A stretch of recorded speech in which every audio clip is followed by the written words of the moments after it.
அமைதி மற்றும் நீதியான சமுதாயத்திற்கான ஜனாதிபதியின் நத்தார் செய்தி. அரசு ஊழியர்களின் சம்பள அதிகரிப்பு அரசாங்க தரப்பிலிருந்து வெளியான தகவல். கிழக்கின் அபிவிருத்திக்காக இந்தியா ஒதுக்கியுள்ள 2000 மில்லியன் ரூபாய்கள். ஜனாதிபதி நிதியில் முறைகேடு குற்றப்புலனாய்வு பிரிவினர் விசாரணை. தூக்கி எறியப்பட்ட ரணில் அரசாங்கத்தின் தீர்மானம் எரிசக்தி அமைச்சர் அதிரடி.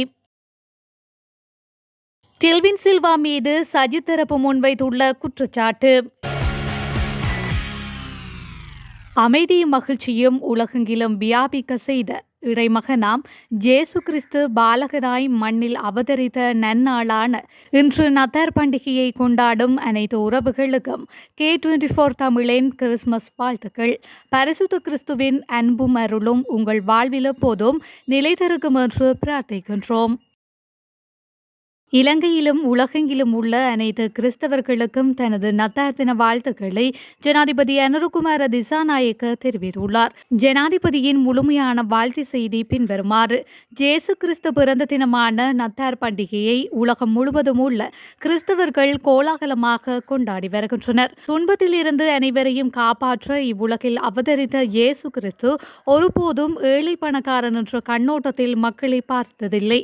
அதனால்தான் அன்னார் கடவுளின் குழந்தையாக இவ்வுலகில் பிறந்த நாளில் மிகவும் ஏழ்மையான மற்றும் அப்பாவி மனித சமூகமாக இருந்த மேய்ப்பர்களிடையே பிறக்க தேர்ந்தெடுத்தார். இவ்வாறாக தான் தேவதூதர்கள் அவர்களுக்கு நற்செய்தியை கொண்டு வந்தார்கள். எனவே நத்தார் தினத்தில் அடிப்படை அர்த்தம் வாதபேதங்களை ஒதுக்கி மனித நேயத்தின் பெயரால் மகிழ்ச்சியாகவும் அமைதியாகவும் செயல்படுவதாகும். நத்தார் தினத்தின் உண்மையான அர்த்தமான அமைதியின் பின்னணியிலிருந்து இந்த நத்தார் பண்டிகையை கொண்டாடி வருவதை உணர்வு பூர்வமாக மகிழ்ச்சியுடன் இங்கு குறிப்பிடுகின்றோம் என்று அதில் மேலும் குறிப்பிடப்பட்டுள்ளது. அடுத்த வருடம் அரசு ஊழியர்களின் சம்பளம் அதிகரிக்கப்பட வேண்டும் என தொழிலமைச்சரும் பொருளாதார அபிவிருத்தி பிரதி அமைச்சருமான பேராசிரியர் அனில் ஜெயந்த தெரிவித்துள்ளார். ஊடகங்களுக்கு நேற்று கருத்து தெரிவிக்கும் போதே அவர் இதனை குறிப்பிட்டுள்ளார். தொடர்ந்தும் அவர் தெரிவித்துள்ளதாவது: நாங்கள் வேண்டுமென்றால் இப்பொழுது பொருளாதாரம் வீழ்ச்சியடைந்துள்ளது என்று கூறியிருக்கலாம். 2026 சம்பள அதிகரிப்பை மேற்கொள்வோம் என்றும் கருத்து வெளியிட்டிருக்கலாம். ஆனால் நாங்கள் அவ்வாறு செய்யவில்லை.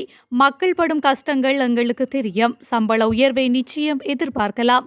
அந்த விவரங்களை வரவு செலவு திட்டத்தில் தாக்கல் செய்வேன் என்று அவர் மேலும் தெரிவித்துள்ளார். இந்திய அரசாங்கத்தின் நிதியுதவியுடன் இலங்கையின் கிழக்கு மாகாணத்தில் 33 அபிவிருத்தி திட்டங்களை செயல்படுத்துவதற்கான புரிந்துணர்வு ஒப்பந்தத்தில் கையெழுத்திடுவதற்கு அமைச்சரவை ஒப்புதல் அளித்துள்ளது. மொத்தம் 2371 மில்லியன் ரூபாய் ஒதுக்கீட்டில் இந்த திட்டங்கள் முன்னெடுக்கப்பட உள்ளன. கல்வி, சுகாதாரம், விவசாயம், நீர்ப்பாசனம், சுற்றுலா மற்றும் சமூக அதிகாரமளித்தல் போன்ற முக்கிய துறைகளில் ஒதுக்கீடுகள் செலவிடப்பட்டுள்ளதாக அமைச்சரவை பேச்சாளர் அமைச்சர் நலிந்த ஜெயதிச தெரிவித்துள்ளார். குறிப்பிட்ட நிதியொதுக்கீடுகளில் கல்விக்கு 315 மில்லியன், சுகாதாரத்திற்கு 780 மில்லியன், விவசாயத்திற்கு 620 மில்லியன் மற்றும் மீன் வளத்திற்கு 230 மில்லியன் ரூபாய்களும் உள்ளடங்குகின்றன. அதன்படி இந்த திட்டத்தை தொடர்வதற்கான புரிந்துணர்வு ஒப்பந்தத்தில் கையெழுத்திட அமைச்சரவை ஒப்புதல் அளித்துள்ளதாக அமைச்சர் மேலும் குறிப்பிட்டுள்ளார். ஜனாதிபதி நிதியில் முறைகேடு நடந்துள்ளதா என்பதை கண்டறிய குற்றப்புலனாய்வு பிரிவினர் விசாரணைகளை ஆரம்பித்துள்ளனர். சட்டத்தரணிகள் குழு ஒன்று பதில் காவல்துறை மா அதிபர் பிரியந்த வீரசூரியவிடம் எழுத்து மூலம் வழங்கிய முறைப்பாட்டின் அடிப்படையில் குறித்த விசாரணைகள் ஆரம்பிக்கப்பட்டுள்ளதாக தெரிவிக்கப்படுகின்றது. இதன்போது பொதுமக்களின் நிதியை பாதுகாப்பதற்கான வழக்கறிஞர்கள் அமைப்பு என முறைப்பாடு அளிக்கப்பட்டுள்ளதாகவும் கூறப்படுகின்றது. ஜனாதிபதி நிதியத்தில் பணம் செலவிடப்பட வேண்டும் என்பது குறித்து ஜனாதிபதி நிதி சட்டத்தில் தெளிவான அளவுகோல்கள் உள்ளதாகவும் அந்த அளவுகோல்களுக்கு அப்பால்பட்டு பணம் செலவழிக்கப்பட்டுள்ளதாக கூறப்பட்டுள்ளதால் விசாரணை நடாத்துமாறு முறைப்பாடு செய்யப்பட்டுள்ளதாகவும் மூத்த அதிகாரி தெரிவித்துள்ளார். அதன்படி இந்த முறைப்பாட்டை குற்றப்புலனாய்வு திணைக்களத்திற்கு அனுப்பி விசாரணை நடாத்துமாறு பதில் காவல்துறை மா அதிபர் பிரியந்த வீரசூரிய உத்தரவிட்டுள்ளதாகவும் தெரிவிக்கப்படுகின்றது.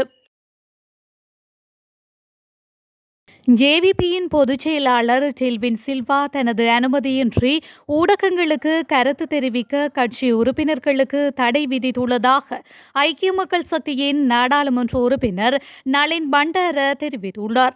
இது தொடர்பில் அவர் மேலும் தெரிவிக்கையில், நீதியமைச்சர் ஹர்ஷன நாணயக்காரவை வைத்தியர் என அடையாளப்படுத்திய நாடாளுமன்ற இணையதளத்தில் உள்ள பிழையான தகவல்கள் சபை தலைவர் பிமல் ரத்நாயக்கவின் அலுவலகத்தினரால் வழங்கப்பட்ட ஆவணத்தின் அடிப்படையில் இடம்பெற்றுள்ளதாக முதல் கட்ட விசாரணைகளில் தெரியவந்துள்ளது. எனினும் அரசாங்கத்தின் கூற்றுக்கள் நாடாளுமன்ற அதிகாரிகளை மையப்படுத்தி இது இவர்கள் நாடாளுமன்ற அதிகாரிகளின் சதி என்று சித்தரிக்க முயன்கின்றனர். ஆனால் அந்த ஆவணம் அவைத்தலைவர் அலுவலகத்தில் இருந்து வந்தது என்பது இப்போது தெளிவாகின்றது. இப்போது என்ன சொல்வார்கள்? இந்த கண்டுபிடிப்புகள் தொடர்பிலான விடயத்தை தெளிவுபடுத்துமாறு அமைச்சர் நாணயக்காரவை அளித்திருந்தேன். நீதியமைச்சர் தனது கோரிக்கைகளை நிராகரித்துள்ளார். அவருக்கு கருத்து தெரிவிக்க கட்சியின் அனுமதி தேவை. ஜேவிபியின் பொதுச் செயலாளர் டெல்வின் சில்வா தனது அனுமதியின்றி ஊடகங்கள் முன் தோன்ற கட்சி உறுப்பினர்களுக்கு தடை விதித்துள்ளார் என அவர் மேலும் தெரிவித்துள்ளார்.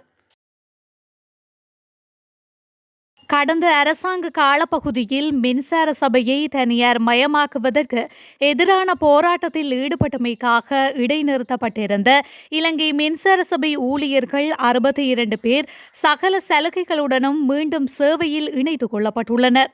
தற்போதைய எரிசக்தி அமைச்சர் பொறியியலாளர் குமார ஜெயக்கொடியின் விசேட உத்தரவின் பிரகாரம் இந்த நடவடிக்கை எடுக்கப்பட்டுள்ளது. கடந்த அரசாங்க ஆட்சி காலத்தில் இலங்கை மின்சார சபையை தனியார் மயமாக்கப் போவதாக கூறி தொழிற்சங்கங்கள் கடந்த ஜனவரி மாதம் போராட்டத்தை ஆரம்பித்தன. மின்சார விநியோகத்தை அத்தியாவசிய சேவையாக பிரகடனப்படுத்தியிருந்தும் வாடிக்கையாளர்களுக்கு இடையூறு விளைவிக்கும் வகையில் கடமையை செய்யாமல் தவிக்கும் ஊழியர்களுக்கு எதிராக நடவடிக்கை எடுக்குமாறு அப்போதைய மின்வெளி எரிசக்தி அமைச்சர் கஞ்சன விஜயசேகர அதிகாரிகளுக்கு பணிப்புரை விடுத்திருந்தார். இதன்படி இலங்கை மின்சார சபையின் 62 ஊழியர்களின் பணிகள் இடைநிறுத்தப்பட்டன. எனினும் தற்போதைய அரசாங்கம் ஆட்சிக்கு வந்ததன் பின்னர் எரிசக்தி அமைச்சர் பொறியியலாளர் குமார ஜெயக்கொடியின் விசேட உத்தரவின் பேரில் அந்த ஊழியர்கள் மீண்டும் சேவையில் ஈடுபடுத்தப்பட்டு இழந்த சலுகைகள் மீண்டும் வழங்கப்பட்டு தண்டனைகள் மற்றும் இடமாற்றங்களும் ரத்து செய்யப்பட்டுள்ளமை குறிப்பிடத்தக்கது. தொழில்நுட்ப சிக்கல் காரணமாக அமெரிக்கன் ஏர்லைன்ஸின் நாடு முழுவதிலும் உள்ள அனைத்து விமானங்களும் இடைநிறுத்தப்பட்டதாக வெளிநாட்டு ஊடகங்கள் தெரிவிக்கின்றன. அதன்போது அனைத்து விமானங்களுக்கும் தரையிறக்குவதற்கும் நடவடிக்கை எடுக்கப்பட்டதாக மத்திய விமான போக்குவரத்து நிர்வாகம் தெரிவித்துள்ளது. விமான நிறுவனம் வெளியிட்டுள்ள எக்ஸ் பதிவில், நாங்கள் அறியப்பட்ட தொழில்நுட்ப சிக்கலை எதிர்கொள்கின்றோம். உங்கள் பாதுகாப்பே எங்கள் முன்னுரிமை. இது சரி செய்யப்பட்டதும் நாங்கள் உங்களை உங்கள் இலக்கு பாதுகாப்பாக அழைத்து செல்வோம் என தெரிவிக்கப்பட்டுள்ளது. அதனைத் தொடர்ந்து அமெரிக்கன் ஏர்லைன்ஸின் விமான சேவைகள் மீண்டும் வழமைக்கு திரும்பியுள்ளதாக அறிவிக்கப்பட்டுள்ளது. குறித்த தொழில்நுட்ப பிரச்சினைக்கு தீர்வு காணப்பட்டு விமானங்கள் மீண்டும் இயக்கப்பட்டுள்ளதாகவும் ஏற்பட்ட சிரமத்திற்கு எங்கள் வாடிக்கையாளர்களிடம் மன்னிப்பு கேட்டுக்கொள்கின்றோம் என்றும் நிறுவனம் கேட்டுக்கொண்டுள்ளது.